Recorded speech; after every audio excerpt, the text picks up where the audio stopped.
মুজাদ্দেদ আল-বেসারি তিনি কবরের পাশে দাঁড়ায় বুঝতে পারলেন কবরের মধ্যে আযাব হইতেছে। মুজাদ্দেদ আল-বেসারি রাহমাতুল্লাহি আলাইহি নিজের চক্ষু বন্ধ করে আল্লাহ রাব্বুল আলামিনের কাছে বললেন, আয় আল্লাহ রাব্বুল আলামিন মাবুদ মাওলাই কারীম আহকামুল হাকিমিন রব্বিল আলামিন, আয় আল্লাহ তোমার বান্দার কবরের মধ্যে আযাব হইতেছে। আল্লাহ আমি চাই আল্লাহ তোমার বান্দার কবরে আযাব বন্ধ হয়ে যায়। আল্লাহ তাআলা আমি তো হাদিসের মধ্যে পড়েছি, আল্লাহ যখন কোন বান্দা কোন আল্লাহর ওলি আল্লাহর বন্ধু কবরে পাশ দিয়ে যায় বা আল্লাহর বন্ধুর বরকতের কারণে কবরে আযাব 4 দিনের জন্য, 3 দিনের জন্য, 7 দিনের জন্য, 40 দিনের জন্য পর্যন্ত বন্ধ হয়ে যায়। এই কথা বলে মুজাদ্দেদ আল-বেসারি কবরের পাশে দাঁড়িয়ে একবার ফাতিহা শরীফ পাঠ করলেন। ফাতিহা শরীফ পাঠ করে নিজের চক্ষু দুইটা বন্ধ করে মুরাকাবায় বসে আল্লাহর কাছে অন্তরে চোখ অন্তর দিয়ে কান্না করে আল্লাহকে ডাকতে বলে, আল্লাহ রব্বুল আলামিন, প্রভু আল্লাহ তোমার কাছে চাই আল্লাহ তোমার বান্দার কবরে আযাব maaf করে দাও। আল্লাহর কাছে কান্না করতেছে, হঠাৎ করে তিনি বুঝতে পারলেন কবরে আযাব বন্ধ হয়ে গেছে। সুবহানাল্লাহ। আল্লাহকে ডাক দিয়ে বলে, আল্লাহ রব্বুল আলামিন মাবুদ তোমার বান্দার কবরে আযাব এই হইতেছিল আবার এই বন্ধ হয়ে গেল। আল্লাহ বুঝি আমার দোয়া কেন কবুল হয়েছে নাকি কোন কারণে তুমি ক্ষমা করলা?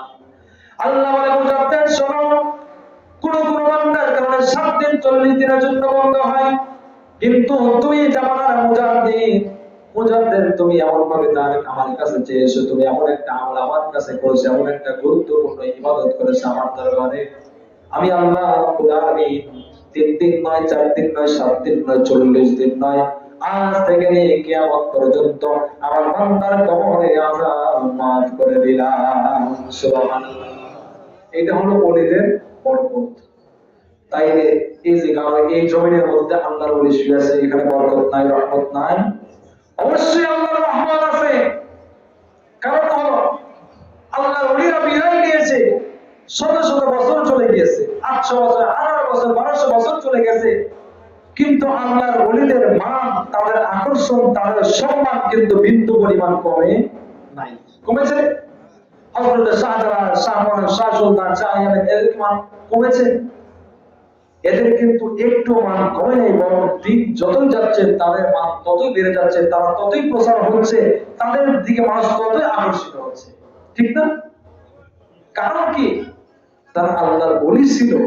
একজন আল্লাহর ওলির কারণে শত শত হাজার হাজার মানুষ রিজেক্ট হচ্ছে। আজকে এখানে এই মাজার শরীফে, উরুস শরীফে এসে অসংখ্য মানুষ খাবার খাবে, অসংখ্য মানুষ খাবার খাবে। খাবারগুলো কি কোনো ব্যক্তি একভাবে দেয়? দিয়েছে?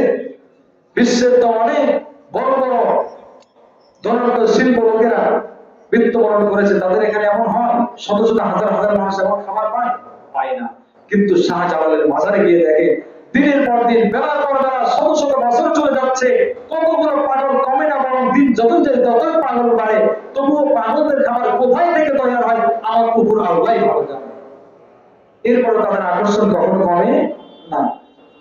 মানুষ কথাই বলে, যদি মানুষ মারা যায় মানুষের হাঁটতেছে দেখে মানুষ থাকে।